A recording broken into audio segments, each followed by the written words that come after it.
ഏകദന്തം മഹാകായം തപ്തകാഞ്ചനസന്നിഭം ലംബോദരം വിശാലാക്ഷം വന്ദേഹം ഗണനായകം. Hi, എല്ലാവർക്കും നമസ്കാരം. ഇന്ന് നമ്മൾ വാഴയ്ക്കയുടെ തോല് കൊണ്ട് നല്ലൊരു തോരനാണ് തയ്യാറാക്കാൻ പോകുന്നത്. ഇവിടെ ഒരു 5 വാഴയ്ക്കയുടെ തോല് ചെറുതായിട്ട് അരിഞ്ഞെടുത്തിട്ടുണ്ട്. പിന്നെ ഒരു 5 ചെറിയ ഉള്ളി, ഒരു 1/4 ടീസ്പൂൺ കടുക്, ഒരു 2 പച്ചമുളക്, കുറച്ച് കറിവേപ്പില, ഒരു 2 വറ്റൽമുളകും എടുത്തിട്ടുണ്ട്.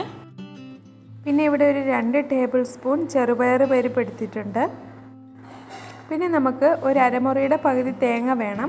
പിന്നെ ഒരു 1/2 ടീസ്പൂൺ ജീരകപ്പൊടി, 1/4 ടീസ്പൂൺ മഞ്ഞൾപ്പൊടി, 3 അല്ലി വെളുത്തുള്ളി എടുത്തിട്ടുണ്ട്.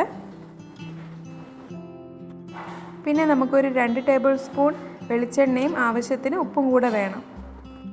അപ്പോൾ ആദ്യം നമുക്കൊരു പാത്രം അടുപ്പത്ത് ചൂടാൻ വെച്ചതിന് ശേഷം വെളിച്ചെണ്ണ ചേർത്ത് കൊടുത്തിട്ടുണ്ടായിരുന്നു. അപ്പോൾ ഇനി ഇതിലേക്ക് കടുകും വറ്റൽമുളകും ചേർത്ത് കൊടുത്തിട്ടുണ്ട്. ഇനി ഇത് കടുകൊക്കെ ഒന്ന് പൊട്ടി വരട്ടെ. അപ്പോൾ കടുകൊക്കെ പൊട്ടി വന്നിട്ടുണ്ട്. ഇനി ഇതിലേക്ക് പച്ചമുളകും കൊച്ചുള്ളിയും കൂടെ ചേർത്ത് നന്നായിട്ടൊന്ന് വഴറ്റിയെടുക്കാം. കറിവേപ്പിലയും കൂടെ ഒപ്പം ചേർത്ത് കൊടുക്കാം. ഇനി ഇതിലേക്ക് നമുക്ക് ചെറുപയർ പരിപ്പ് ചേർത്ത് കൊടുക്കാം.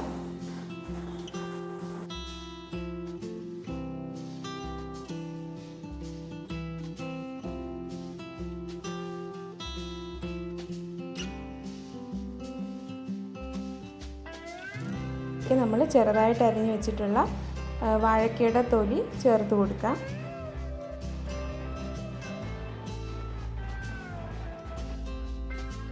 ഇത് വളരെ രുചികരമായിട്ടുള്ള ഒരു തോരനാണ്. അപ്പോൾ തയ്യാറാക്കിയിട്ടില്ലാത്തവർ തീർച്ചയായിട്ടും ഒന്ന് തയ്യാറാക്കി നോക്കണം. ഇതേ രീതിയിൽ തയ്യാറാക്കി നോക്കിയിട്ട് അഭിപ്രായം പറയണം. നമ്മുടെ ഈ വാഴക്കൂമ്പ് തോരൻ കഴിക്കുന്ന അതേ ടേസ്റ്റ് തന്നെയാണ് ഇതിനും. നല്ല ഗുണവുമാണ്.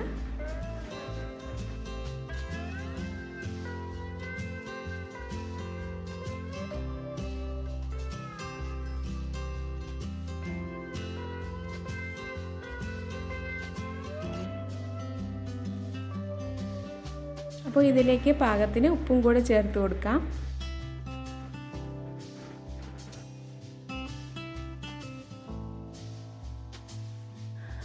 അപ്പോൾ ഇത് ചെറുതീയിലിരുന്ന് വേകട്ടെ. നമുക്ക് ആ സമയം കൊണ്ട് അരപ്പ് തയ്യാറാക്കാം.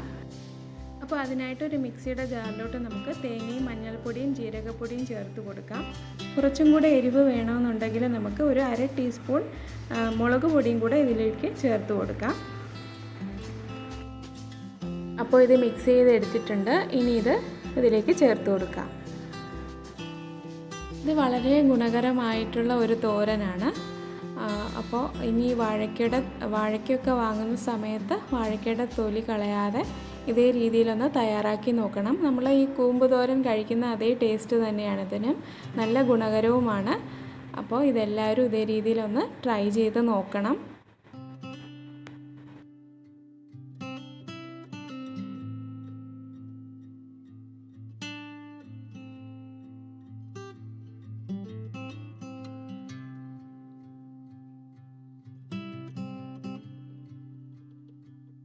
ഇനി നമുക്കിതൊരു 2 മിനിറ്റ് ഒന്ന് മൂടി വെച്ച് വേവിച്ചെടുക്കാം.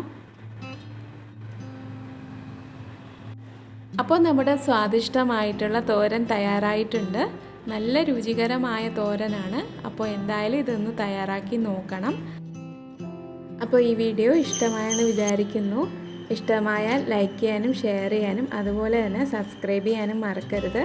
അപ്പോൾ എല്ലാവർക്കും നന്ദി. Thank you.